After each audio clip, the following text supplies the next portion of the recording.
for a short notice. I appreciate it that you speak Yeah, to you our bet. audience. Thank you so much, sir. It is recording, and I saw your statement this morning, like 5 in the morning. I was like, I have to speak to Congressman if it's possible to speak to us. Your statement, you speak about troops withdrawal, which was really all in sudden yesterday with the report on CNN saying President Trump plans to bring more troops back from Afghanistan. What's your thoughts about it? Tell our audience how it is ideal for current situation in Afghanistan. So, look, we have to look at where we're sitting at in Afghanistan right now. There's negotiations ongoing. You always negotiate from a position of strength. The Taliban have not shown a desire really to come to terms and to come to peace and to be part of a peaceful government of Afghanistan. And, really you have to look at what is the U.S. involvement there. We no longer have 100,000 troops. We're in an advise and consent role. We're doing a great job of strengthening the backbone of the Afghanistan government and continuing to work through the process that needs to be worked through, and announcing a departure without meeting conditions on the ground is dangerous. Now, I'm glad that there will be some troops left, and that may give the next president an opportunity to fix that mistake, but I'm definitely very concerned with what the president announced, especially given that his advisors suggested otherwise. With the current increasing level of violence by the Taliban and ISIS in Afghanistan, and you have experience in Afghanistan with extremism, do you think this will help Afghanistan, like even leaving like 2,500 troops in Afghanistan? Is it the right time for that, and it's going to help with the peace process? Well, certainly not. I think we should stay, and I think we should, let the Taliban know that we're going to stay as long as they want to create war. But that we do want a peaceful solution, but they have to agree to, be part of a peaceful solution, and we haven't seen that evidence. So, again, leaving some is a good start, I guess, but the bottom line is we need to leave the amount of troops there that are necessary to do the job, not just based on a number.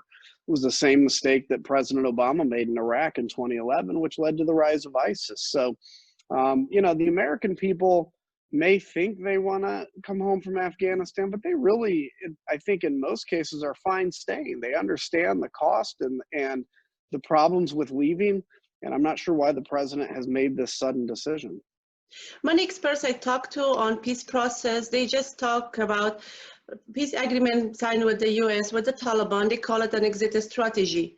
While Taliban didn't stay committed with the agreement, it at least didn't bring the level of violence down. What is your thoughts about incoming administration that he will, or Biden, President-elect Biden will stay committed to this peace agreement with the Taliban? Well, I hope that the president-elect looks at the real dangers of leaving. I hope that he understands that there's nothing wrong with a negotiation, but that both sides have to show willingness. The U.S. and the Afghan side has shown willingness. The Taliban haven't. And so my hope is that we can make it clear that we're not going to exit until the Taliban live up to their commitment, and that it's verifiable and enforceable. I'm not a big fan of the agreement that was signed by the United States with the Taliban. But if we are going to implement that, it has to be done with all sides agreeing and showing that willingness. So maybe the next administration will recalibrate and take a look. But the Afghan people support the U.S. being there. We're not an occupying force. And I think that's a message that needs to get out. Yeah, Prime Minister Imran Khan plans to visit Afghanistan. What's your thoughts about Pakistan will influence the peace talks in bringing peace in Afghanistan? Well, I think there's no concern whatsoever with everybody kind of being engaged and trying to bring a peaceful solution. But I certainly hope that's in a good willingness, in a good effort to say, look, to the extent we have influence over the Taliban, we will bring them peacefully in. To the extent we can be a helpful partner.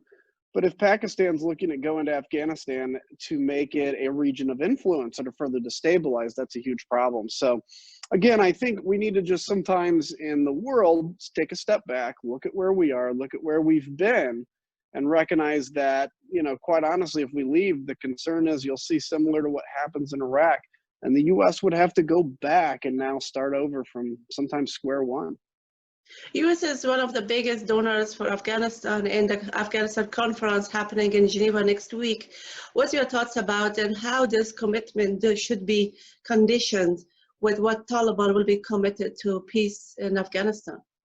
Well, I think the U.S. should continue to be committed to peace in Afghanistan. We've seen really great progress. We have women that go to school, which 20 years ago was unthinkable. You have civil society rising up, a young generation that wants peace and embraces the values that we hold dear. And so I hope if we go to Geneva and the Taliban can show a renewed commitment, great. I don't expect them to do more than just maybe words, but continue their violent actions. And that's why it's important. The best way to get to a negotiated solution is to show a willingness to stay involved militarily. And when you do that, you can force a negotiated solution. But when it looks like we're leaving, it's hard to see what the motivation is of the other side to negotiate. Last question, sir. What's your thoughts about Taliban and ISIS? Excuse me. What's your thoughts about Taliban and ISIS? Are they supporting each other? And do you advise further pullout of troops from Afghanistan, given the fact that still terrorism exists in that part of the world? Yeah, so part of the reason to continue to maintain a presence in Afghanistan is because of the huge presence of ISIS and the fact that ISIS can continue to grow. If you have ungoverned territory, of course, that would be ISIS's desire, as we've seen in Syria. So while there's been talk about the Taliban and ISIS kind of fighting each other, I think a lot of it is for show as much as anything, or maybe a competition for power. But certainly, I don't think that the Taliban have a real moral opposition to how ISIS acts. So I think it's very important for the United States and NATO. This is the other thing. It's a NATO mission to continue to stay involved, not just for the future of Afghanistan, but to ensure that ISIS doesn't continue to spread. Because ISIS, yes, it's a caliphate, but it's also an idea. And, the idea that we can defeat a caliphate and then that idea is forgotten is not the case, and it can reform very quickly. Sounds great. Thank you so much, Congressman, for talking to us. Take care. Great Good seeing you. Pleasure to speak to you, sir.